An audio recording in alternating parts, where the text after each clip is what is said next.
네, 전서울 이용원입니다. 이번 사건과 관련해서 삼성전자 이재용 회장에게 보고하고 그 관련해서 신속하고 책임 있는 조치 등 대책 마련 그 지시를 받았습니까? 저는 CSO로서 받았습니까? 안 받았습니까? 보고하고 지시 받았습니까? 안 받았습니까? 제가 보고하는 위치에 있지 않습니다. 삼성전자 차원에서 이재용 회장에게 보고하고 지시 받았습니까? 안 받았습니까? 원인 규명하고 재발 방지 대책 철저하게 마련해라 이런 그 지시 받았습니까? 안 받았습니까? 보고하지 않았고 지시받지 않았습니다. 그럼 삼성전자 누구도 이재용 회장에게 이 사안 보고하거나 지시받은 적 없으세요? 그건 제가 알지는 못합니다. 그 증인은 하신 적 없다는 거죠? 네, 그렇습니다. 이재용 회장이 삼성전자의 총괄 의사결정권자 아닙니까? 최고 의사결정권자 아닙니까? 제가 아닙니까? CSO로서, 입니까? 안전과 보건에 관한 모든 책임을 지고 의사결정을 하고 있습니다. 이재용 회장이 그렇게 하고 있죠? 논계예요, 논계. 제가 하고 있습니다. 증인이 하고 있습니까? 네. 그럼 이재용 회장 관여 안 해요? 그런 부분들에 대해서? 반도체 사업장에 관한 안전과 보건에 관한 모든 이재용 회장 관여 안 해요? 제가 하고 있습니다. 여전히 업무상 질병이라고 주장하시는 거죠, 삼성전자는? 깊이 검토하고 있습니다. 저희가 관계 기관들의 현재 입장은 업무상 질병이라는 입장이시죠? 결정을 아니, 무겁게 답변 받아들이고 길게 할 필요 없고요. 현재 입장이 업무상 질병이라는 입장이 맞냐고요. 깊이 검토하고 있습니다. 중대재해 미보고에 대해서 3천만 원 과태료 처분 받았는데 이의 신청할 계획입니까? 제가 여기 오늘 올라오면서 그렇게 저희한테 접수했다는 것을 받아 이의 신청할 계획이에요? 아직 결정하지 않았습니다.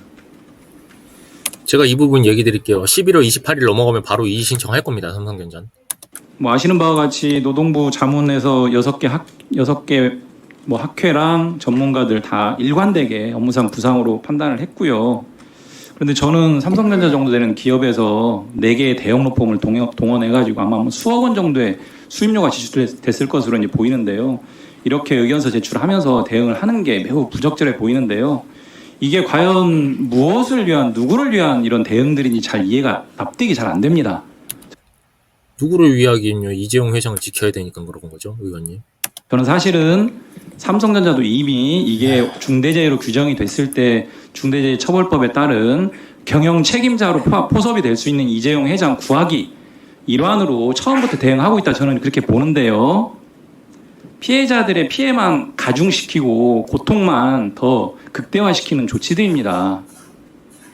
재고를 해야 되고요. 지금 삼성전자가 집중해야 될 부분은 철저하게 원인 규명하고 책임자 문책하고 재발 방지 대책 마련하는 겁니다. 동의하세요? 예, 답변 드리겠습니다. 관련된 법령에 의해서 이 부분을 해석하는 것하고 저희들이 그럼 제가 다시 한번 물어볼게요. 이 부분은 정말 다시 한번 물어볼게요. 이번 사안에 대해서 업무상 질병 주장 더 이상 고집하지 마시고 중대재해 받아들이시고 대책 마련에 집중을 했으면 좋겠다. 그럴 의향이 있으십니까? 의원님, 정말 그 최근에 관련 기관들의 결정 포함하고 오늘 의원님들께서 주신 말씀 포함해서 깊이 검토하겠습니다. 그리고 그거와 무관하게 신속하게 결정을 해서 제가 말씀드린 방향으로 조치를 취해 주세요. 이재용 회장에게 아무런 사항도 보고하지 않고 지시도 받지 못했다라고 하는 것은 중대재해 사안과 관련해서 매우 심각한 발언이라는 거 인지하시고요. 근로복지공단 이사장께 묻겠습니다. 업무상 부상으로 신청한 사건인데 공단 차원에서 임의적으로 질병으로 변경 승인한 거 맞죠? 예. 자, 여기서 이제 나옵니다. 제가 얘기한 것들. 이 박종길 근로복지공단 이사장, 삼성전자 임원 출신입니다. 맞죠? 예, 그런 내용이 있습니다. 제가 산재 사건 오랜 기간 다뤄봤는데요. 이렇게 업무상 부상으로 신청했는데 질병으로 임의 변경해서 승인하는 경우는 매우 이례적입니다. 즉 상병명을 공단이 임의적으로 변경해서 승인하는 경우도 별로 없고요. 심지어 업무상 재해 유형을 이렇게 임의적으로 공단이 변경해서 승인하는 경우는 없습니다. 사실 매우 이례적이에요. 그거 알고 계시죠, 이사장님? 산재행정 처리 과정에서 이렇게 상병명이나 재해 유형을 임의적으로 공단 차원에서 변경해서 승인하는 경우가 거의 없다는 거 알고 계시죠? 그런 제가 잘 모르세요? 예, 잘 모르고 있습니다. 실제로 그렇습니다. 그래서 제가 보기에는 이렇게 공단이 임의적으로 변경 승인한 것은 어떤 의지가 작동을 했다 저는 그렇게 보거든요. 아니, 이거 기본 상식적인 얘기인 거잖아요. 지금 부상인데 갑자기 공단에서 질병으로 변경을 했다? 이거 중대재해 피하려고 하는 것밖에 안 되는 거예요, 지금. 단순한 담당자의 착오나 공단의 어떤 뭐 선한 배려 차원 이런 거 전혀 아니고요. 전혀 의지의 작동으로 봅니다. 그 의지의 작동은 중대재해를 염두에 둔 선판단을 했다. 공단이 아주 잘못된 선판단을 했다. 이렇게 봅니다. 관련해서 묻겠습니다. 이 건과 관련해서 그런 방향으로의 처리에 대한 삼성전자 의견이 제시된 적 있어요? 전혀 없습니다. 공단 사건 처리 과정에서 사업주 의견서 제출하잖아요. 또는 여러 가지 경로로 삼성전자가 그런 취지의 의견 제출한 적이 있어요. 그거는 미리 확인을 못했는데요. 제가 알기로는 없는 것으로 알고 있는데 없어요, 있어요. 제가 확인을 못했습니다. 그건 확인을 하겠습니다. 있을 수도 있다는 겁니까? 확인을 하겠습니다. 저는 공단이 이렇게 매우 이례적인 방식으로 변경 승인을 한 것은 삼성전자 출신 이사장이기 때문에라고 하는 그런 오해를 충분히 살만하고요. 더 나아가서는 삼성전자의 입맛을 미리 배려한 거 아니냐, 이런 지적도 피하기 어렵다 이렇게 봅니다. 그래서 굉장히 중대한 문제다. 근로복지공단의 산재 행정의 신뢰성을 매우 저하시키는 그런 행태다. 저는 이렇게 규정을 합니다. 어떻게 생각하세요? 예. 마지막에 답변 한번 주세요. 네, 나중에 답변드리겠습니다. 자, 노동부 정책실장 시간 멈춰주시고요.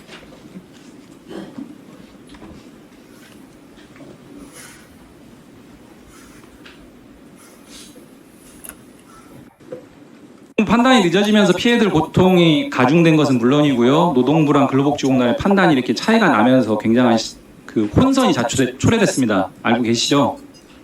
네. 늦어진 판단과 혼선에 대한 책임 인정하시죠? 늦어진 거에 대해서는 나름대로 이유가 있었다고 생각합니다. 많이 늦어진 겁니다, 실제로. 근로복지공단이 변경 승인하는 경우 매우 이례적이라고 제가 말씀드렸고 실제 파악해보시면 그런 선례가 별로 없습니다. 그래서 제가 아까 지적했던 부분들 포함해서 근로복지공단에 대한 이 변경 승인 과정에 대해서 감사를 좀 진행을 해야 될 것 같아요. 근로복지공단에서 특별한 의도를 가지고 있다고 생각하지는 않고요. 다만 판단하지 마시고 감사를 통해서 규명을 해주시라고요. 중대법이 시행되고 이러면서 그 근로복지공단에서 과거에는 이제 순수한 보상만을 위해서 판단을 했다라면은 지금은 질병이냐 부상이냐를 판단하는 것이 중대재해법에서의 판단과 영향을 미치는 문제들에 고려는 적었다고 생각을 합니다. 그 문제에 대해서는 개선이 필요하다고 생각합니다. 제가 지적한 부분에 대해서 감사가 필요하다고 보이고요. 정부에서 그런 의원실을 보호해주세요. 상황은 다시 한번 살펴보겠습니다. 정부에서 보호해주세요. 네, 그렇게 하겠습니다. 의원님 네, 이 의원님 수고하셨습니다. 예.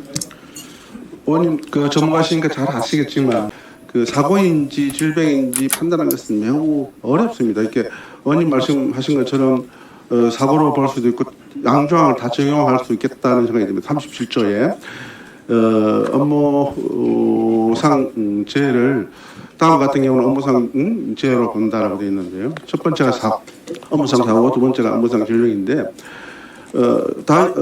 전문가들이 다 힘들어 하더라고요. 우리가 이제 우리 직원들 같은 경우는 이 같은 경우는 이제 그 질병 목록에 쭉 설명이 되어 있는 경우에는 제일 중요한 것은 업무 관련성이 있느냐 없느냐를 확인하는 것이거든요. 그래서 업무 관련성 확인이 좀 용이한 쪽으로 관련적으로 갔었습니다. 그래서 동일한 그 방사성 비폭 우리가 49건을 산재 승인을 했었습니다. 근데 49건 모두가 사실 동일한 케이스로 했을 거예요. 저희들은 의도는 없었습니다. 자, 49건에 대해서 동일한 케이스로 했다라고 얘기를 하는데 이전에 있었던 49건만 보고 검토를 했다는 것 자체가 말이 안 되고요. 왜냐하면 이전에 있었던 것은 밀양에 의한 피폭이 누적돼서 질병으로 발전한 케이스고 이거는 고설량 피폭으로 인한 화상이 동반된 사고란 말이에요. 근데 지금 이거를 삼성전자에서 질병으로 주장했다고 하는데 근로복지공단에서 제대로 검토도 안 하고 그냥 그걸 냅다 받아들여서 이전 판례만 보고 질병으로 때렸다는 것 자체가 말이 안 되잖아요, 상식적으로. 결론은 삼성에서 입김이 작용한 거예요, 이거는.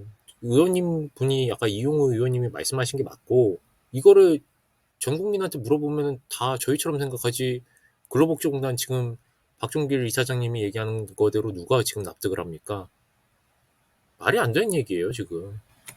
다만 그렇다고 해서 이게 뭐 질병이라고 이야기는 하지는 않겠습니다. 그래서 저희들도 이번에 사실은 몰랐었고요. 저도 전혀 인지하지 못했고 직원들도 우리 산업안전보건본부장도 얘기했다시피 봐봐요. 지금 뭐 인지하지 못했고 몰랐다고 얘기하는데 그러면 근로복지공단 이사장 내려와야 되고 거기에서 일하시는 분들이 다 옷 벗고 나가야 돼요.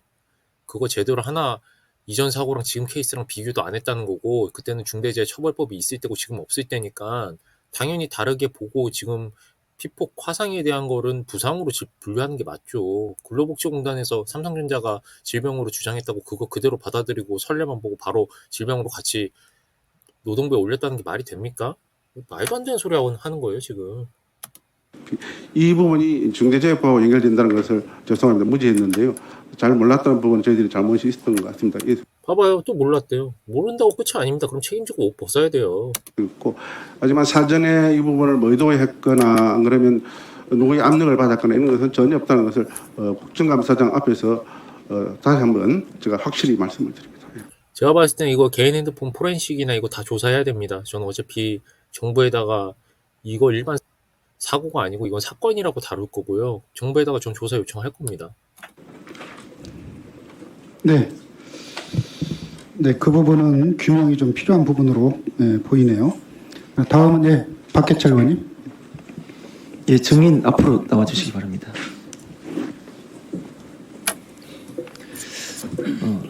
질문들을 다 모아보면 아직도 중대재해라고 판단을 안 하시는 거죠? 위원님, 예, 답변 드리겠습니다.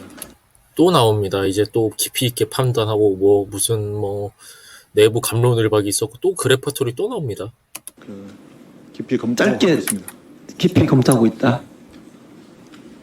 삼성다운 답변이라고 저는 말씀드리면서 화면을 한번 보시겠습니다. 2019년도에 한국원자력안전기술원에서 우리 기형사업장에 대한 방사선 발생장치 사용 허가에 대한 정기검사 결과 통보 내용 알고 계시죠? 제가 잘 안 보이는데 19년, 20년 말씀. 2019년 11월 13일 한국원자력안전기술원에서 정기검사 결과 통보된 문서입니다. 예, 의원 답변 드리겠습니다. 아니요. 이 내용 아시죠? 그 문건은 그때 저렇게는 나오지 않았습니다. 자, 이 내용을 제가 갖고 있고요. 우측을 보시면은 안전보건공단에서 작업장 방사선 피폭 예방을 위한 직업건강 가이드라인입니다. 이 두 가지의 핵심을 제가 말씀 좀 드릴게요. 핵심은 도표에 나와 있습니다만 이렇게 되어 있습니다.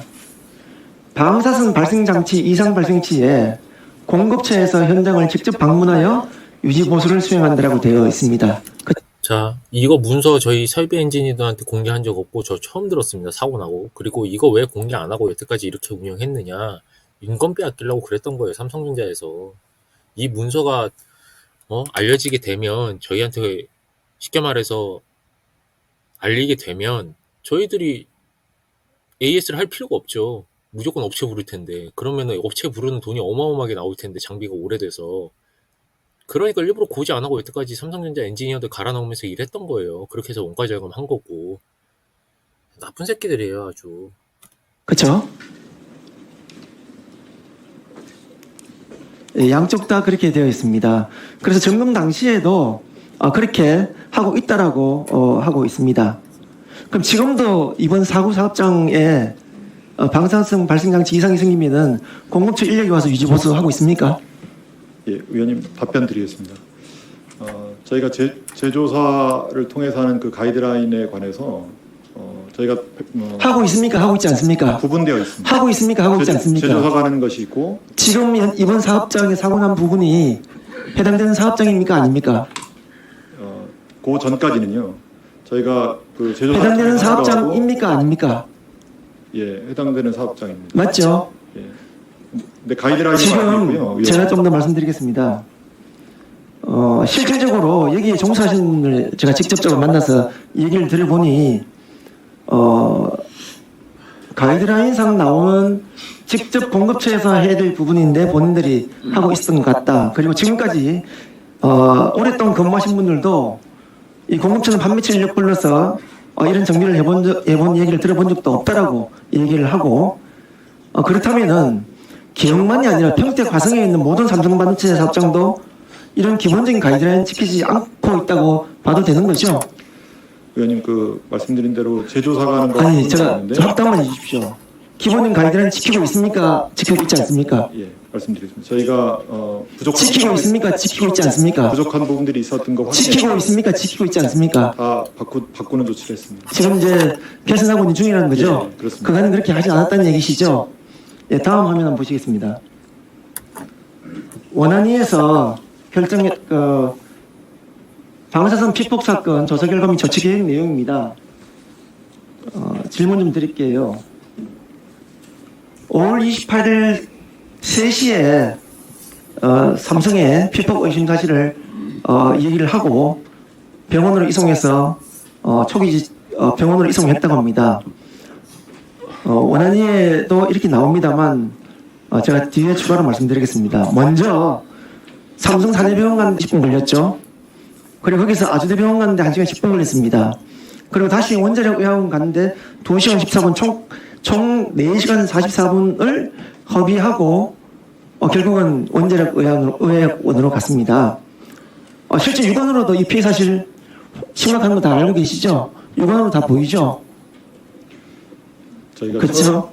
거기다가 이런 피폭 사실이 육안으로도 다 검증이 되는데 이걸 삼성 사내병원 가라. 사내병원에 이게 원자력 전문 병원입니까 아닙니까? 정병원 아니죠. 근데 이 부분도 어떻게 갔는지 아세요? 이 피해자가 직접 원자력 의학원에 전화를 했습니다. 제발 여기 좀 데려다 달라고 해서 그렇게 해서 가게 된 거 알고 계시죠? 예, 초기 대응에 제가 증인께 여쭤보겠습니다. 만약에 증인이 동일한 이런 방사선 피폭 당했다. 어떻게 뭐부터 시작하겠습니까? 의원님 지적하신 부분 정말 초동 대응에 부족함이 있었던 거 말이 안 되는 경우죠? 깊이 반성하고 있습니다. 말이 안 되는 경우죠, 그죠? 제가 얘기하고 싶은 건 반성을 하지 말고 회사에서 잘못한 걸 인정하라는 얘기예요. 뭐 자꾸 반성을 하고 반성을 하면 뭐합니까? 인정을 안 하는데 끝까지 삼성전자는 지금 계속 일관적이에요. 몇 개월 동안.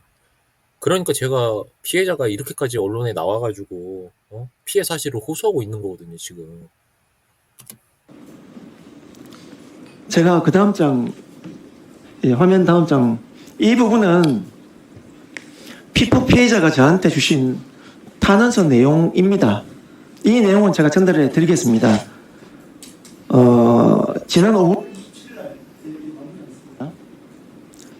5월 27일 날 피폭 사고 후에 지금까지 삼성의 그동안 이 피폭자에 대한 모든 행태, 그리고 지난 10일 날 과방위에서 우리 증인의 태도, 이걸 보고 느낀 탄원서 내용입니다.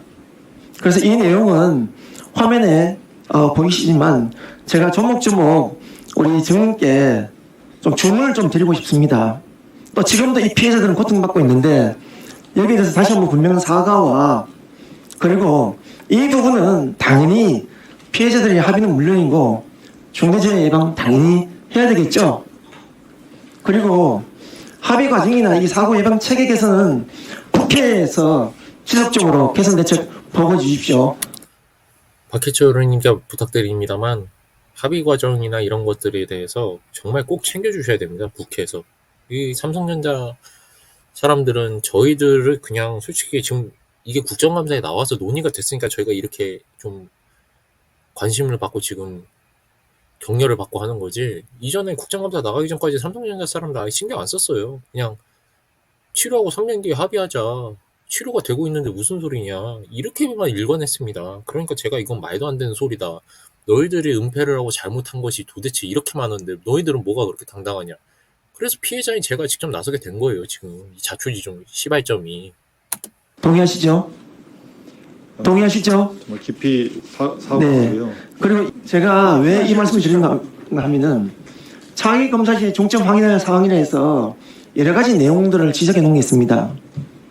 이 안전관리 규정을 개정하는데 이 적용 범위에 대표이사든 방사선 관리자든 관련 부사장이든 작업 종사자가 다 없는 그런 껍데기 안전 규정을 만들었고요. 실제로 운영하는 안전관리 조직 체계도 없다고 합니다. 그리고 안전관리 3인에 대한 업무 분장 내용도 지금 여기 반영하라고 합니다. 제가 이 내용을 보고는 지금까지 방사선을 취급하고 있는 삼성전자 사업장에서 이루어졌던 안전관리 규정은 아무것도 없다.